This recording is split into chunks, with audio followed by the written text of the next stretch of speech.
Hey everybody, welcome to another edition of Wiggle Wednesday. Thanks for joining in.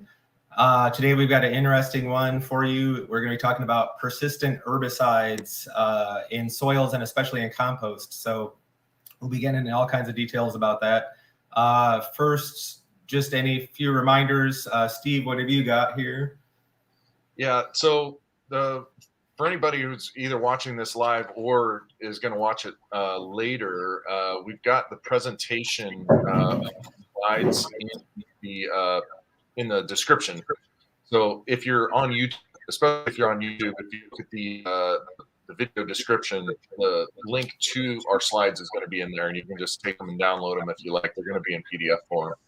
So the other cool thing, which is awesome, is, and I think Troy mentioned this last week, but which I wasn't on the live stream last week, but Troy is going to Jamaica. He got selected out of a couple dozen applicants to go to Jamaica to help with USAID's farmer to farmer program. So he's going there to help the Jamaican government with soil biology, with composting and vermicomposting and stuff like that. And as I understand it, a lot of this has come about because of, farming is so much more expensive now because of the fertilizer prices, and so it's sort of necessitating the move to organic, not necessarily for environmental reasons, but economic reasons. So any reason's a good reason, right? So Troy's headed down there September 10th through the 24th or something like that. A day later, September 11th through the 25th. And a lot of time on the beach for you, I'm sure. Yeah. I do get the weekends free. Nice.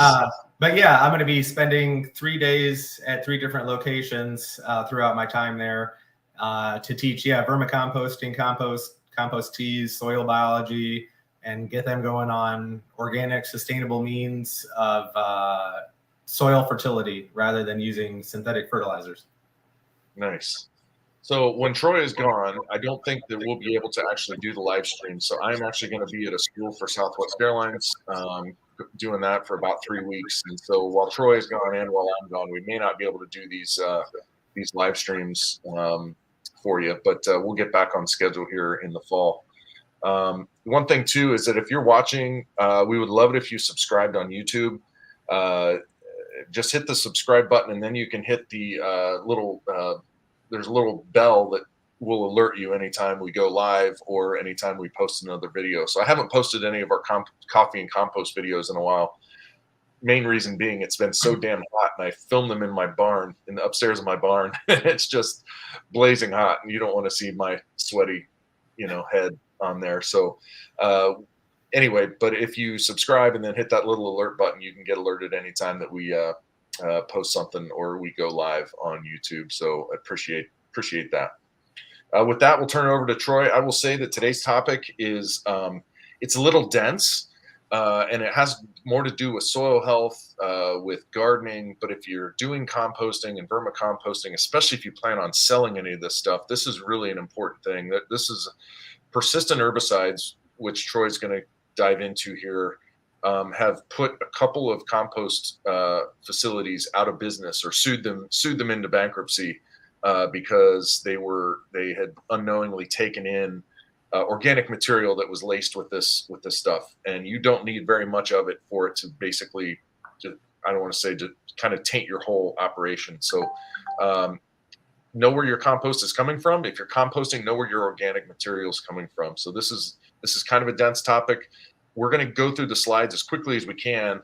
But again, if you have any questions about what's in them, of course, you can post the comments here, post the questions, but then the presentation will be in the YouTube description. So with that, let's just go ahead and get started, and then we'll get to the Q&A afterwards. So over to you. Thanks, Steve. There's a couple comments about sound. So can everybody hear okay? No Day Gardener, if you can comment that everything sounds good now. Also, Steve mentioned putting in the PDF, I believe it was a PDF, for the slides for the presentation. If anybody tuned in last week and caught me twice not sharing the screen and you want to see the slides from the presentation on composting worms, you'll be able to see the presentation in a PDF format there when he adds that on the YouTube video. So yeah, with that, I'm going to actually start sharing my screen here, and I'll get into the presentation.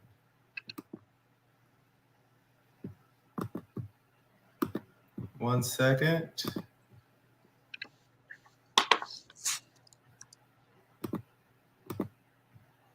All right, are we good, Steve? I can see it. Yep. All right, cool. I'll tell you what, let me get rid of the banner here. You don't need to see us. Let's see. Okay. So there we go. Cool. We're talking about persistent herbicides today, which are the bane of existence to compost facilities and natural or organic farmers. What I really dug deep into these a few years back. I had been, it's been 5 years ago now, I had been working at a compost facility that they had a farmer contact them that they were having issues with persistent herbicides. So I quickly got away from that position because I didn't want my name associated with that. And Tennessee and Kentucky, I moved to Pennsylvania from the Nashville area, and Tennessee and Kentucky farmers around that area have been hit hard with persistent herbicides. There's other farmers that I've seen out in California and Washington in 2020, especially. There were a number of farms that really got hit hard. And I've got a couple friends, one of whom is having to completely sell their farm and move to a new farm because of the damage done. The other people lost about $2,500 in sweet potatoes because of using this type of compost with persistent herbicides. So yeah, it just kind of hits home with me especially. But today we'll be going through what are persistent herbicides, how did they come about, common trade names of these persistent herbicides, diagnosing suspected damage. So if you happen to have purchased compost and you're noticing weird stuff, or some type of soil, bagged soil, and you're noticing weird stuff in your plants, what to do if you suspect damage from persistent herbicides, and then how to avoid persistent herbicides, and running a bioassay so you can test ahead of time whether or not some type of compost has persistent herbicides in them. And we'll do our typical Q&A. So these are a class of herbicides known as pyridine carboxylic acids. They're mainly used for broadleaf herbicides. Generally, the two main things that they're used for are thistle and clover.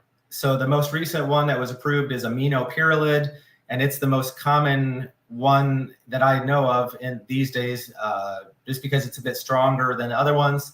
Clopyrrolid is another one that's on the market, and picloram is the first one that was put on the market. It was registered so these dates on here are the registration dates. Aminopyrrolid was registered in 2005, and way back in 1964 is when the first one was registered. So what was happening is in the 50s and 60s is when the Green Revolution took place, and people were starting to use chemical fertilizers and herbicides and pesticides more and more at that time, or that's when it became more prevalent that people were using chemicals. So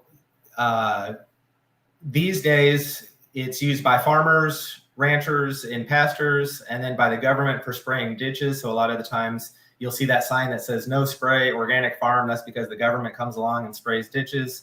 And then some golf courses are going to be using these as well. The big deal is that they can pass relatively unchanged through horses, cows, different livestock like that. And then it's going to be found on hay, straw, grass clippings, or anything that has eaten that. So that's how it goes into their manure, and it's going to stay active in manure and on into compost. If you've composted any of the things, hay, straw, grass clippings, or manure, it can stay active through the composting process as well. And depending on what persistent herbicide you're using, you can last up to several years. So the best a half-life of a chemical is the amount of time that it's going to remain active. And on beyondpesticides.org website, they have these different chemicals and the number of days that they have been known to remain active. The numbers that I had seen for aminopyrrolid were the longest at like 500 or 600 and some days, so almost 2 years. But I found another story that there had been straw that was stored in a barn that still had active persistent herbicides on them after more than 3 years. So it can stick around a long time. So what are persistent herbicides? They're synthetic auxins that mimic plant hormones. This is a picture that I took because it can describe it. It describes it better than I ever could. So I'll just read through this real quick. Aminopyrrolid is a plant growth regulator that possesses auxin-like qualities that can turn on and off vital plant processes.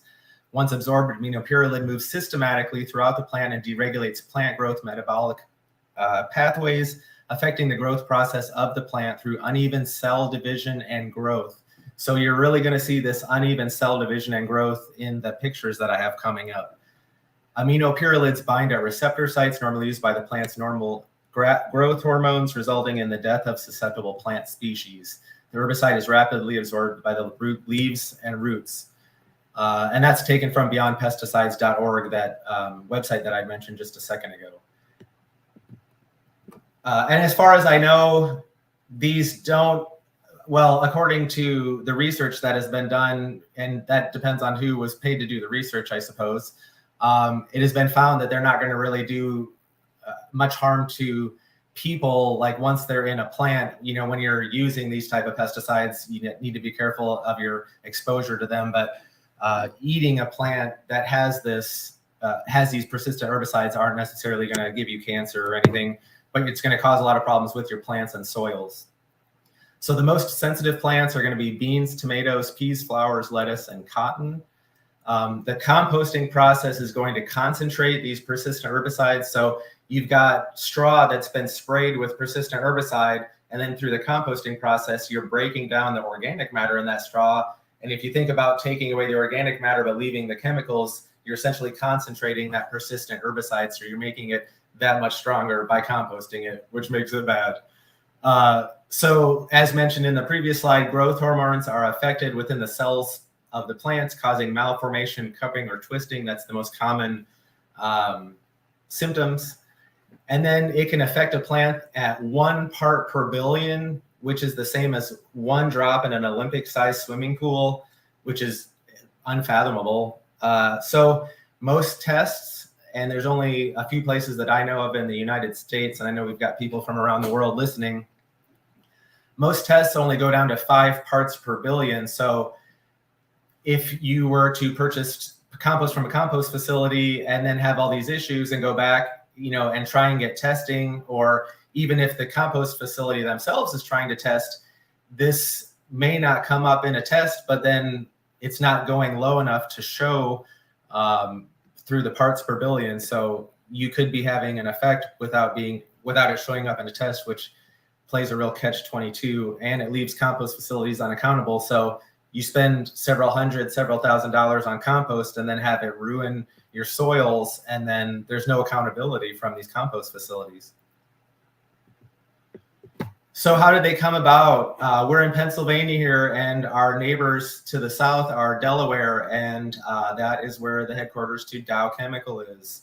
So after the introduction of different chemical herbicides, farmers were reporting that they had weeds that were coming back even faster, even more reason to go organic. So this prodded the Dow AgroSciences to develop herbicides that would stay active longer in soils. So then that's how they first came up with the clopyrrolid and developed that, so that registered in 1964. So it provided labor savings for farmers, and you know, without seeing the long-term effects of it, you know, they really thought, what could go wrong?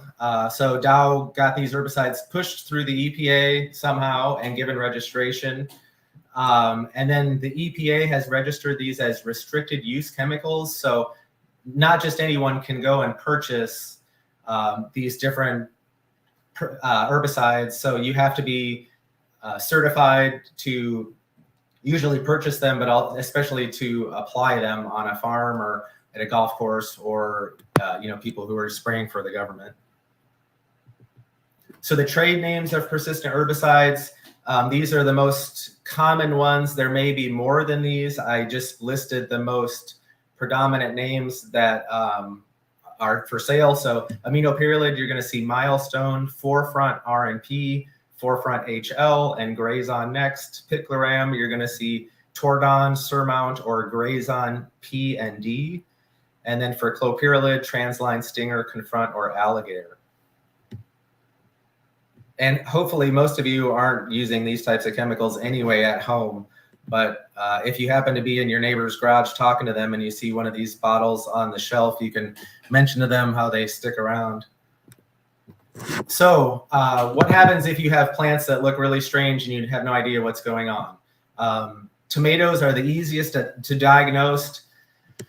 So back in 2009, let's see, 18, 19, 20, I was working in different gardens, like home vegetable raised beds and things like that within Nashville. And I was noticing a lot of really weird issues, which led me to look into this more, because I had known about the persistent herbicides in the compost at the place that I was working at. And I suspected that these people were getting compost from that place due to various factors. And yeah, so some of these pictures are from Nashville, or all the pictures that I have are from Nashville gardens that are going to be coming up. And yeah, that's why I really got into researching this to begin with.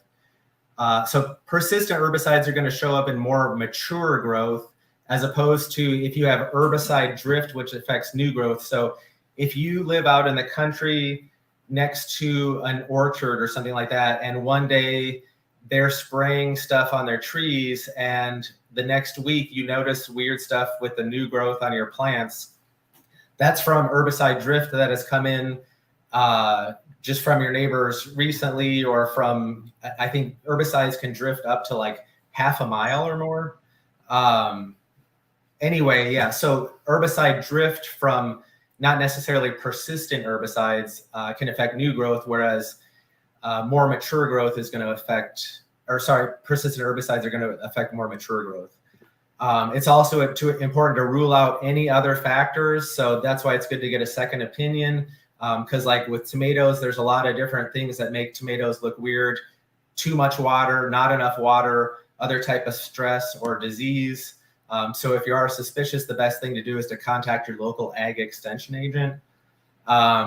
If you're extremely suspicious and you think you might need testing, and you're a farmer or grower that this is going to affect you in a monetarily, you're going to want to save some soil from around your plants along with some plant tissue, or if you've got compost left over that you purchased, make sure and save some of that compost. You need to take into consideration that if you did purchase compost that you're suspicious of, once you put that compost out over your land, you're diluting it amongst the soil. So it's going to dilute it that much more and make it a bit harder to detect. But yeah, those are just some suggestions. I got to take a quick drink.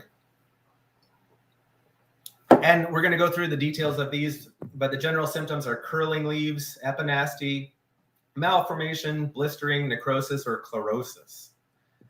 So curling is the folding or curling of edges of leaf margins. This right here is where the curling can make it difficult to diagnose in tomatoes and pepper plants, because they can have curling with other issues. Epinasty is the turning downward or twisting or bending elongation of stems or leaf petioles. This is I would say this is probably the most prominent thing that's going to show that you have persistent herbicide damage. That or blistering, which is unusual raised bumps. We all know what a blister looks like on our skin. It looks very much similar on plants.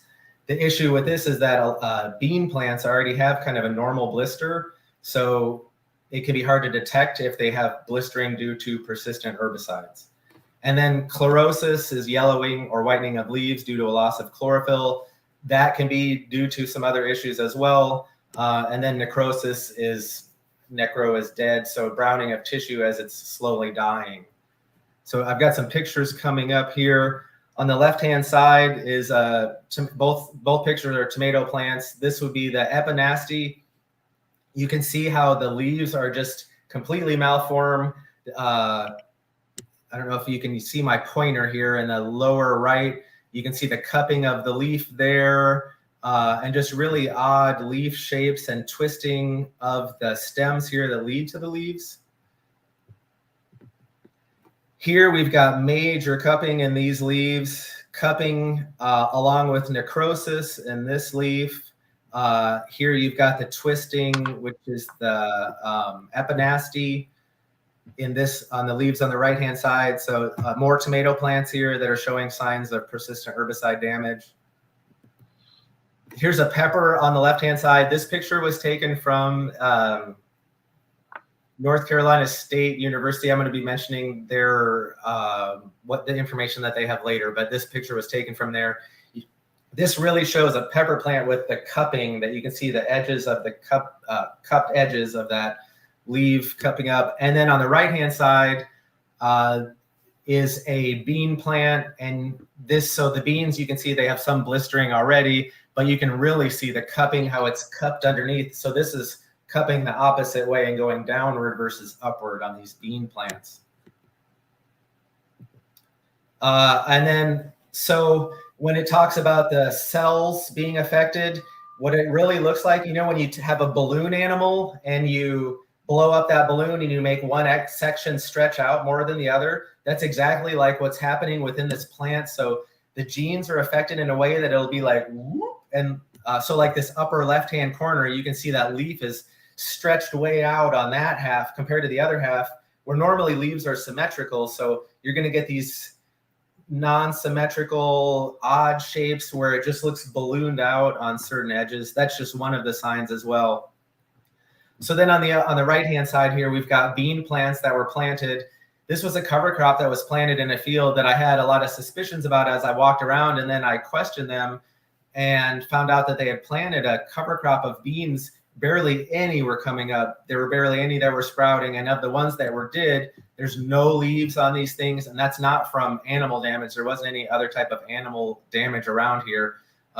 Distorted growth, lacking leaves, and just kind of slowly dying here. And that's from compost that was spread out on the land. Definitely because of compost. So if you notice these things in your garden, what do you do?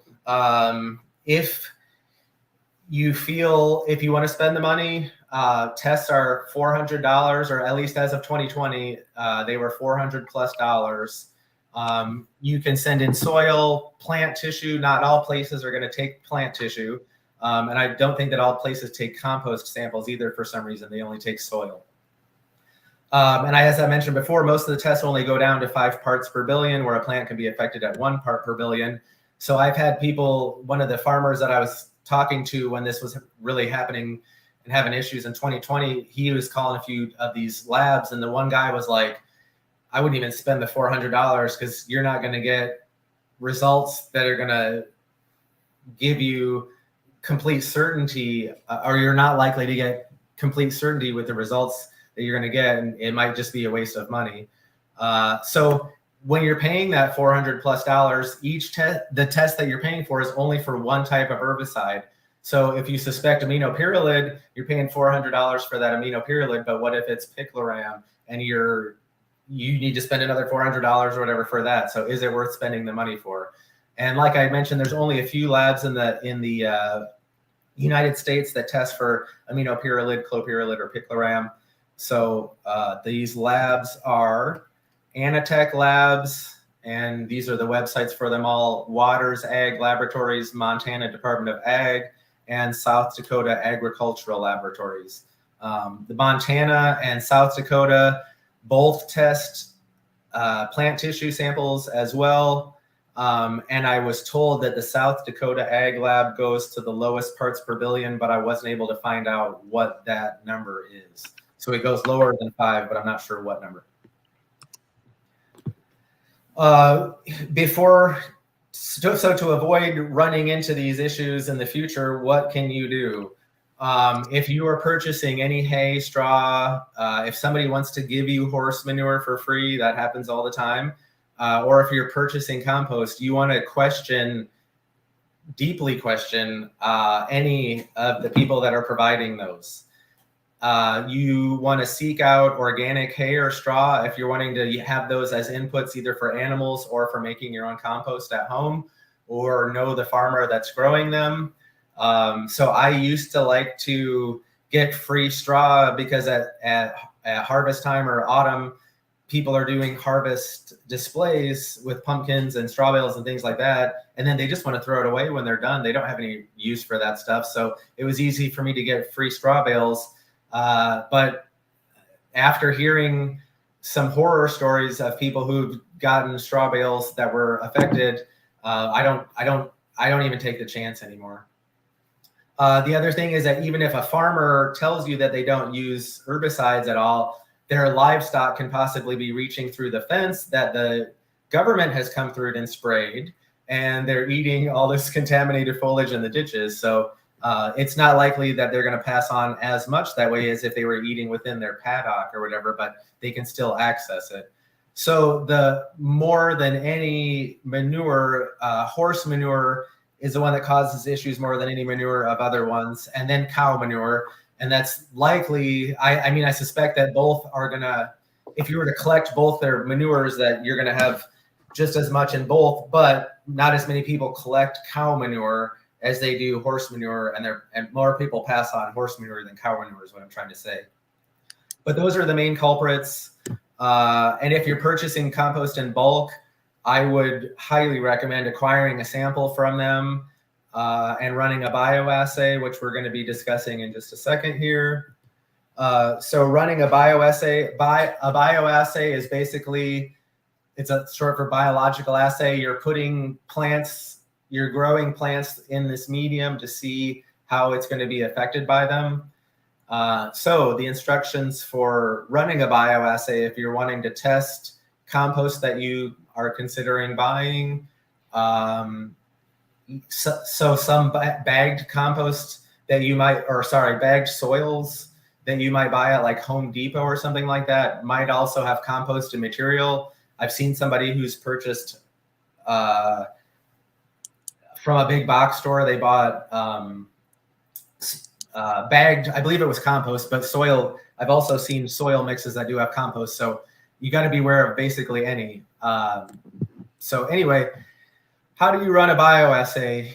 You want to mix equal parts compost with a commercial potting soil that contains fertilizers. And so this is about the only time that I'm ever going to suggest purchasing some type of potting soil that contains fertilizers. You're never going to hear me recommend that otherwise. But for this, for testing purposes, you want to mix those 1-to-1. So mix 1 gallon compost with 1 gallon commercial potting soil, or 5 gallons, 5 gallons. And then you want to use seed trays with 4-inch plugs or 4-inch pots to get these started off in.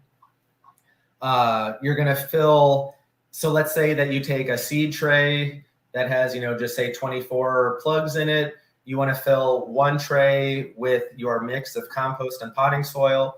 And then you want to have 1 as a control that only contains the commercial potting soil in it. So 1 is the mix, 1 is not the mix. And then you want to sow the best types of plants to test for persistent herbicides are tomato, bean, or cucumber. I would probably go with a bean just because it's more likely to show at an earlier stage. But you can see really how tomatoes are affected in those pictures that I showed you. And then you want to sow these, keep them watered evenly daily. And then you want to allow them to grow for 3 weeks or so. After 3 or 4 true leaves are grown on there, then you'd be able to take an examination from them and look at one tray compared to the other, look at the difference between those, see if you've got irregularities in the growth of one. So if you're noticing any elongation or twisting or weird funky leaves in the compost mix versus just the soil mix, you obviously don't want to purchase that compost. And morally, I would hope that you would contact the compost facility. And then to keep the compost facility in line, I would also suggest reporting it to their governing agency, which is likely a Department of Environmental Protection, or like in Tennessee, TDEC, TDEC was the governing agency for compost facilities, because you never know, somebody, they might be wanting to get away with something, and it's good to keep people honest. So that's why I would report it to the governing agency as well. That's just me. I'm normally not that type of person, but I like to keep people in check.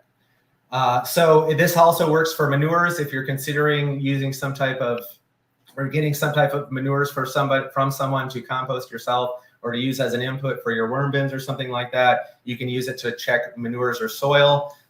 So these instructions I got from the NC State Extension website. That's from the NC State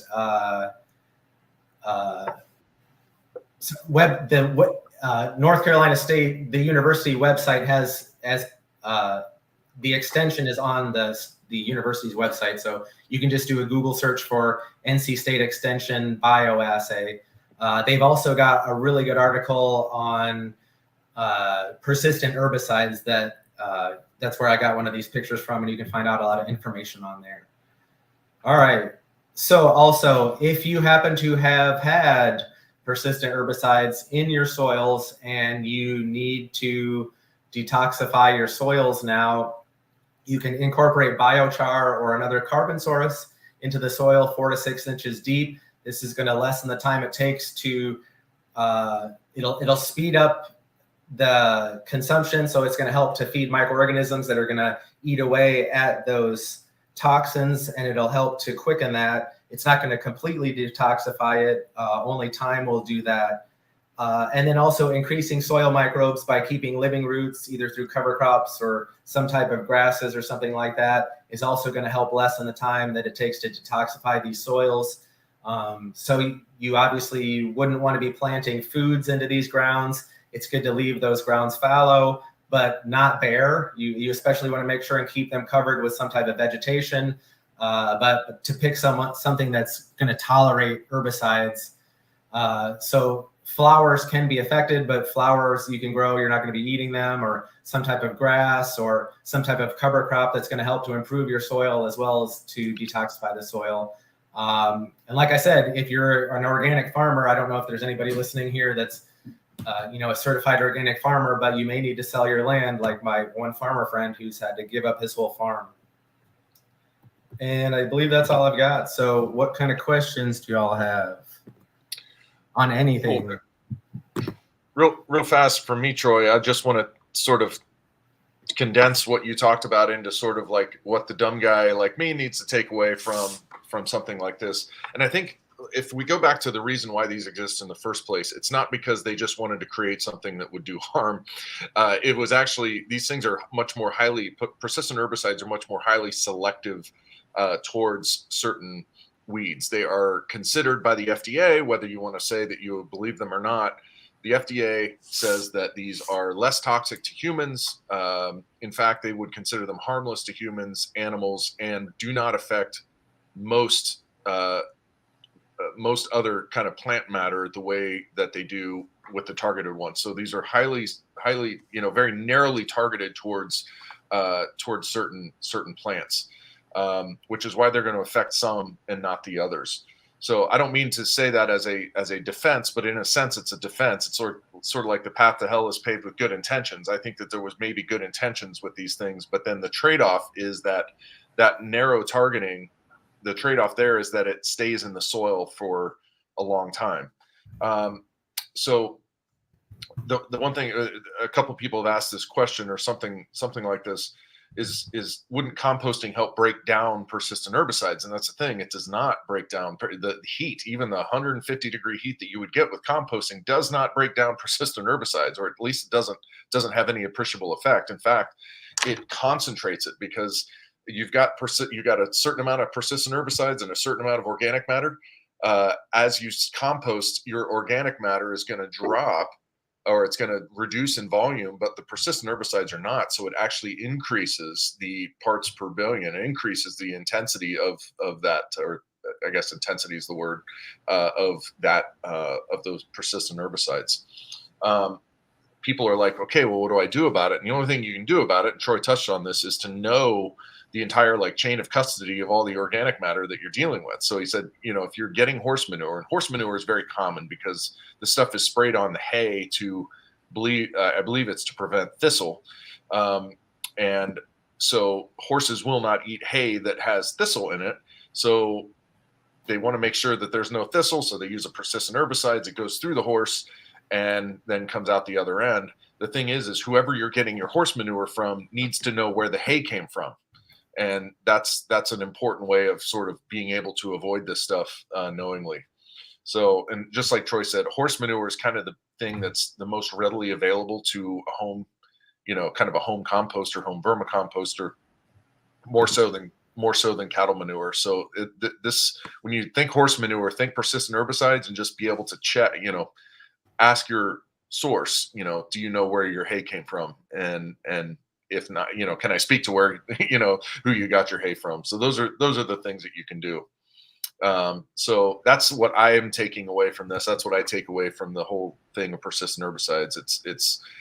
It's just a difficult thing to avoid. The only thing you can do is avoid it through knowing your supply chain, as it were. So I've got a few things. Most of them are related to this, guys. If you have any questions, go ahead and post them here, and we'll get to them. But the ones that I start here, I'll just start from the earliest to the latest. Here is James asked if he puts this is more composting related or vermicomposting related. If you put a bale of alfalfa through a wood chipper, or that's what he said he did, and the worms loved it, is that a good carbon to nitrogen ratio? So I looked that up. Alfalfa, mature alfalfa there, James, is about a 25-to-1 carbon to nitrogen ratio, which means it's kind of compostable by itself. That's actually great, but it's not a high carbon material like you might have with like mature wood chips or something like that, which is going to be in the hundreds to one. So that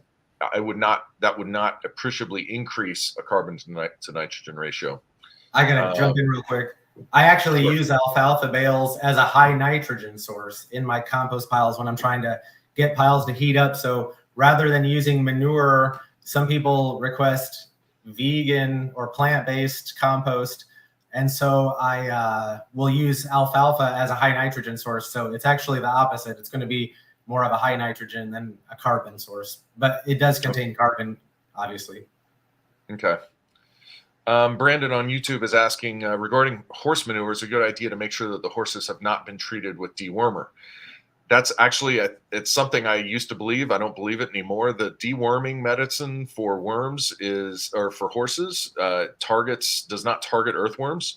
And one good way of knowing is if you are going through a horse manure pile, you will often see worms in it. If you see worms in it, earthworms, then you can be fairly confident that the dewormer has broken down. So I think it's only just a matter of a few weeks.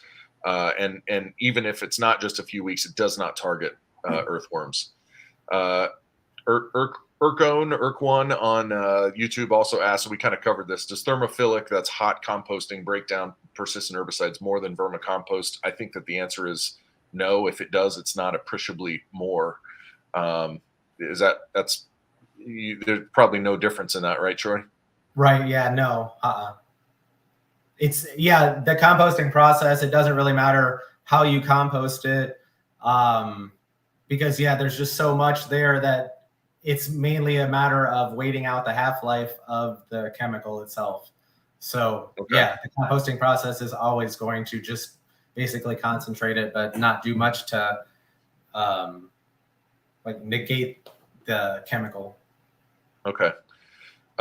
Cable is asking, my understanding from multiple studies is that vermiculture, I think you meant probably vermicomposting, neutralizes many and most pesticides. Now, of course, we're talking about herbicides here. What do you think what do you know about the academic literature about vermicomposting neutralizing pesticides? Do you have anything on that, Troy? I can't say I've ever read that. I'm not saying it's not true. I'm just saying I've not ever read that. But I'll look into it. Let's leave that as an open question. I think it's such a broad category too that it's tough to know. I'm sure that it can't help, but I'm not sure that it necessarily I would not think that vermicomposting relative to any other sort of composting would do more or less when it comes to pesticides. Pathogens, yes. Pesticides, not necessarily. Noe Villanueva on YouTube asks if there's a way to tell if horse manure contains anything bad in terms of, and I'm assuming with persistent herbicides, like, is there any visual attributes or are there smells? And the answer to that is no. I mean, like Troy said, persistent herbicides are effective at 1 part per billion. You're not going to smell, you're not going to see that stuff. It's just going to be in there. Interesting thing, Troy mentioned auxins, and auxins are category of a plant growth hormone. And one of the fascinating things to me that I learned was the chemical Agent Orange, which was used in Vietnam as a defoliant, right? They would just spray it on the jungle to basically take the top cover of the leaves away, so we could, see the people below in the jungle. That auxin, what Agent Orange was actually a supercharged plant growth hormone, which essentially told the plant grow as fast as you can, and it grew itself faster than what it could sustain itself out of the soil. So these plant growth hormones are highly effective, and just like any hormones in our body, it needs just a tiny amount to make a huge difference, which is why, if you want to kind of create a high leverage, highly effective product, you do things that target the hormones, which is really what persistent herbicides are doing. So it's also what makes worm castings good.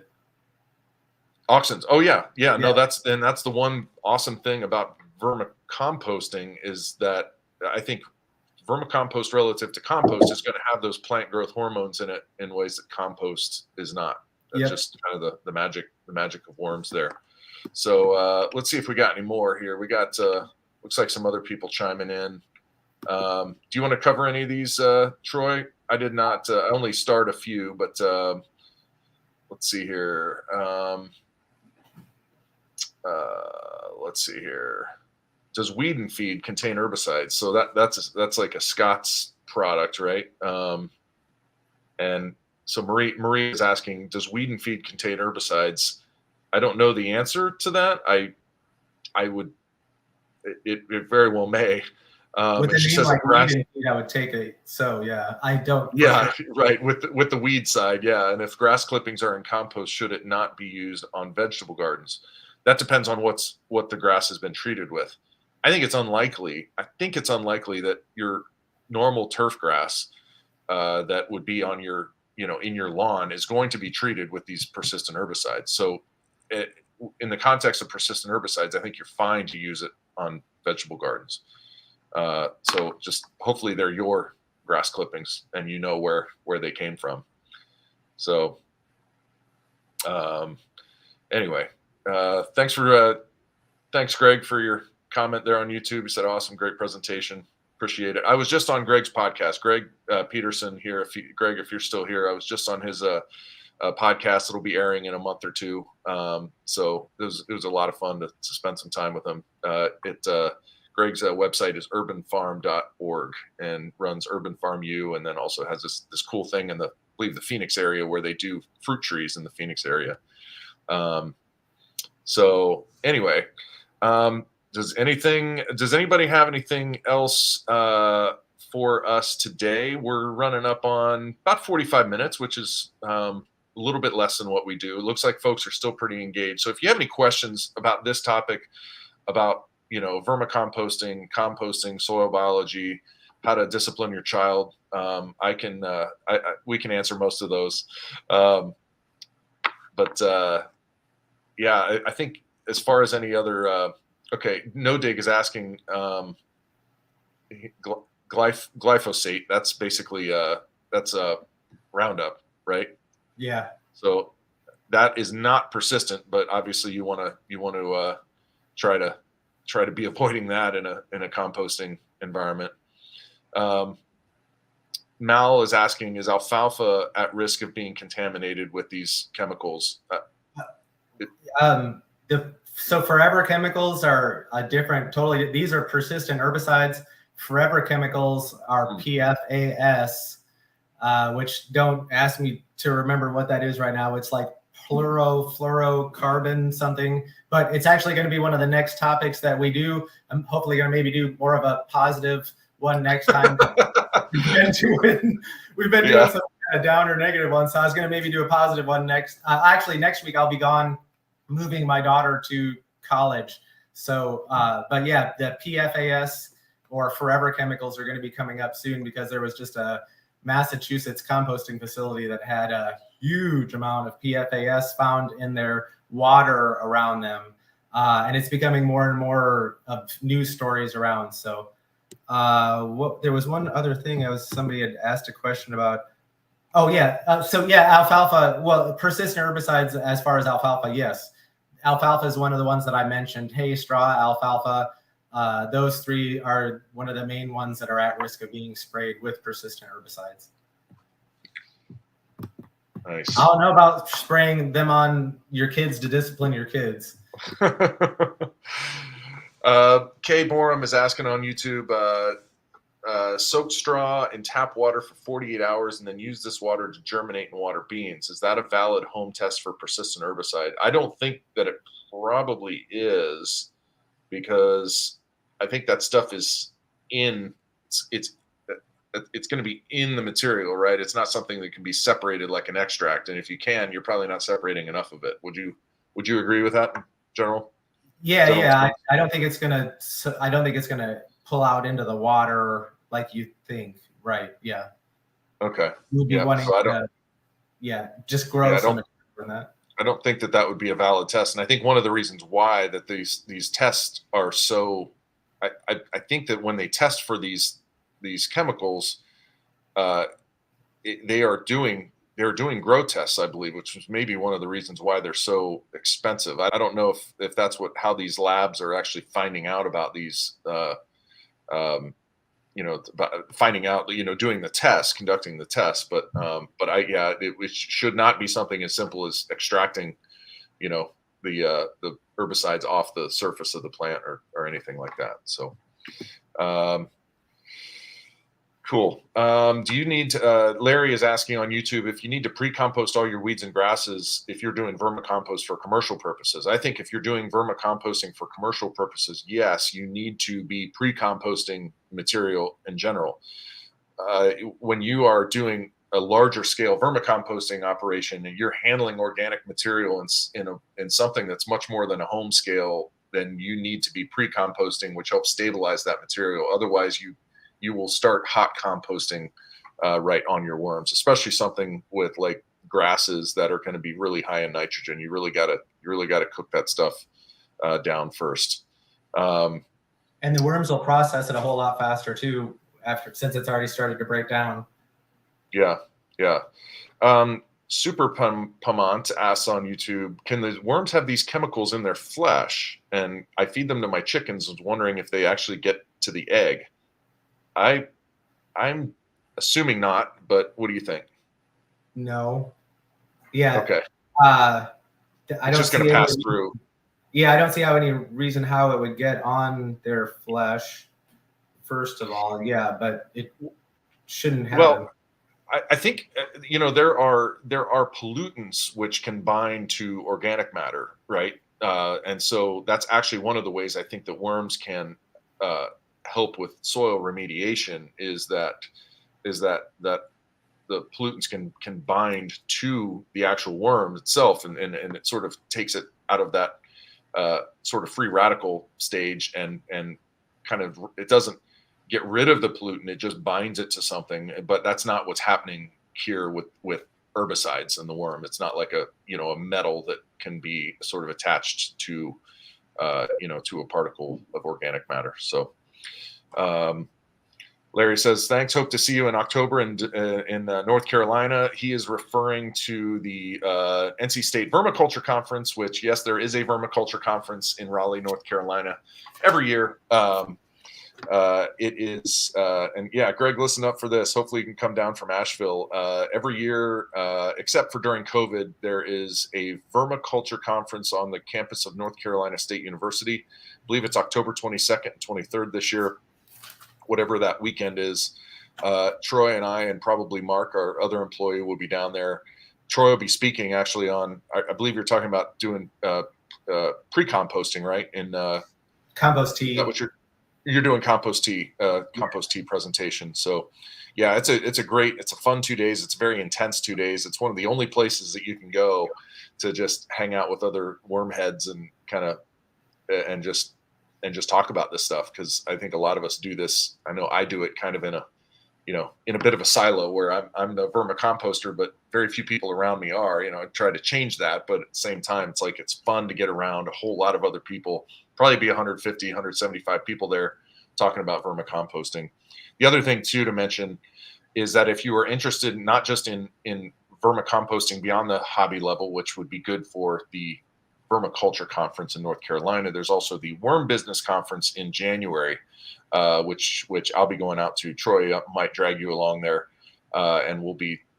You can kind of learn about the business side of vermicomposting if you're interested in that. So, Troy, you have a smirk on your face there. What? Somebody asking something funny here? They said another silly question. Are worms affected by THC? It just made me laugh. I wouldn't know. Yeah, so that's coming up October 22nd and 23rd, the vermiculture conference, that is. And one thing that's great about it is that this year it's available online. So if you can't make it to North Carolina, you can view it online. Yes. And if you purchase your tickets before September 22nd, you save $50. There was one question that came up here real quick.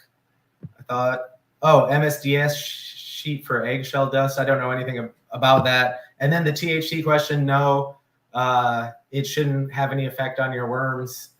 I wouldn't, it's not going to. Nice.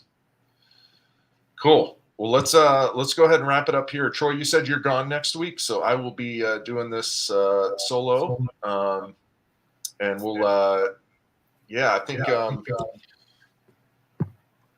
are you muted, Troy? No, huh? Okay. Am I? No, I'm hearing my own voice in the background, but that's okay. But I tell you what, let's just go ahead and wrap it up here. If you got any other questions, go ahead and post them here. We'll try to get to them in the comments after this. The link that you're watching this on right now, if you're on YouTube, is going to remain good. So you can come join our email list, and you can if you subscribe on YouTube, you can actually come and see these live streams. So obviously, if you're just joining us, you can start from the beginning through this link and watch the whole thing. So cool. Let's wrap it up here, and we'll sign off, and we will see you guys next week. Thanks, everybody. All right. Have a good week. See ya. I'm answering a question real quick.